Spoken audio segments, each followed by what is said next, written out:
Dear learners and viewers, welcome back to PKT English Mentor. আজকে আমরা SSC পরীক্ষায় Comilla board 2026 সালে এসেছে টেক কোয়েশনের সেই বোর্ড কোয়েশনটি আমরা সমাধান করব। চলো শুরু করি। Number 1, many people hanker after money.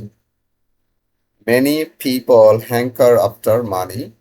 অনেক মানুষ অর্থের পেছনে ছুটে। এই হচ্ছে আমাদের বাক্যটা। তো এখানে সাবজেক্ট হচ্ছে মেনি পিপল, তো অনেক জনগণ, অনেক লোক, সো অনেক লোকের পরিবর্তে সাবজেক্ট দে হবে, যেটা প্লুরাল।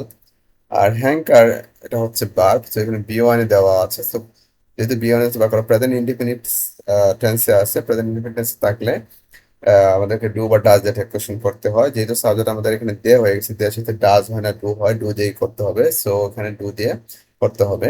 এখন যেহেতু বাক্যটা affirmative, so negative tag question করতে হবে। ডো নট, ডু আর নট যোগ হবে ডোন্ট, ডোন্ট দে।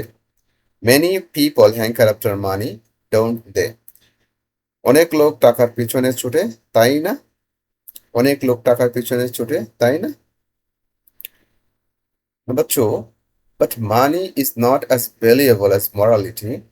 তো কিন্তু টাকা বা অর্থ, অর্থ মরালিটির মতো, মরালিটি মানে হচ্ছে নৈতিকতা, নৈতিকতার মতো এত মূল্যবান নয়। সো এখানে সাবজেক্ট হচ্ছে মানি, তো মানির পরিবর্তে সাবজেক্ট ইট হবে। ওকে, ইট হবে, এবং যেহেতু এখানে অক্সিলারি ইজ আছে, তো অক্সিলারি ভার্ব দিয়ে কোশ্চেনটা করতে হবে। তো ইজ দিয়ে আমাদের টেকুয়েশনটা করতে হবে, এটার সাথে ইজ হয়। ওকে, সো যেহেতু বাক্যটা নেগেটিভে দেওয়া আছে, সো আমাদেরকে অ্যাফার্মেটিভ টেকুয়েশন করতে হবে। তো is it. Okay, let us always keep this truth in mind. আসুন আমরা সব সময় এই সত্যটাকে মনে রাখি। তো লেট আস দ্বারা কোনো বাক্য থাকলে আর কোনো কথাই নাই, একটা একদম সহজ একটা নিয়ম যে, এবং এটা আমি দেখছি প্রায়ই থাকে পরীক্ষায়। লেট আস দ্বারা যদি কোনো টেকুয়েশনের বাক্য দেওয়া থাকে, তোমরা অবশ্যই শ্যাল উইথ টেকুয়েশন করে ফেলবা। এটাতে আর কিছুই হবে না, শ্যাল উই হবে। এটা পজিটিভ না নেগেটিভ এটা দেখার আর দরকার নেই, ঠিক আছে? Let us always keep this truth in mind. Shall we let us থাকলেই শ্যাল উইথ টেকুয়েশন করতে হবে। Okay, let us always keep this truth in mind. আসুন আমরা সবাই এই বাক্যটাকে মনে রাখি, তাই না? Money can hardly bring happiness. Money, অর্থ খুবই খুবই কম সুখ এনে দিতে পারে। সো এখানে একটু খেয়াল করো, মানি আছে, মানির পরিবর্তে ইট হবে আমাদের সাবজেক্ট। তারপরে এখানে ক্যান আছে, ওই ক্যান দিয়ে প্রোটেকশন করতে হবে। এখন একটু খেয়াল করো যে হার্ডলি শব্দটা দেওয়া আছে আমাদের বাক্যের মধ্যে। হার্ডলি কিন্তু একটা নেগেটিভ শব্দ, এটা আমি আগেও বলেছি। সো তোমরা নেগেটিভ শব্দগুলো মুখস্থ করে নিও, যে little, few, hardly, rarely, barely, scarcely, এগুলো নেগেটিভ শব্দ। সো তোমরা এগুলো একটু মুখস্থ রাখবা। ওকে, তাহলে বাক্যটাতে যেহেতু হার্ডলি শব্দটা আছে, তাহলে নেগেটিভ। সো আমাদেরকে পজিটিভ টেকুয়েশন করতে হবে, অ্যাফার্মেটিভ টেকুয়েশন করতে হবে। So can it, can not it লেখা যাবে না, ক্যান্ট ইট লেখা যাবে না, ক্যান ইট। ওকে, আশা করি বুঝতে পারছো।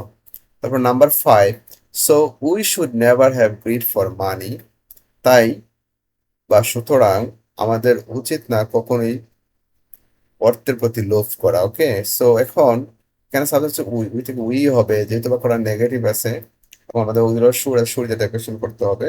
যেহেতু ব্যাপারটা নেগেটিভ, সো আমাদেরকে পজিটিভ বা অ্যাফার্মেটিভ ডেকোরেশন করতে হবে। তো শুড উই, শুডন্ট উই লেখা যাবে না। Okay, should we. So we should never have greed for money. সুতরাং বা তাই কখনই আমাদের টাকার প্রতি লোভ করা উচিত না, তাই না? শুড উই, তাই না? আশা করি ভিডিওটা ভালো লেগেছে।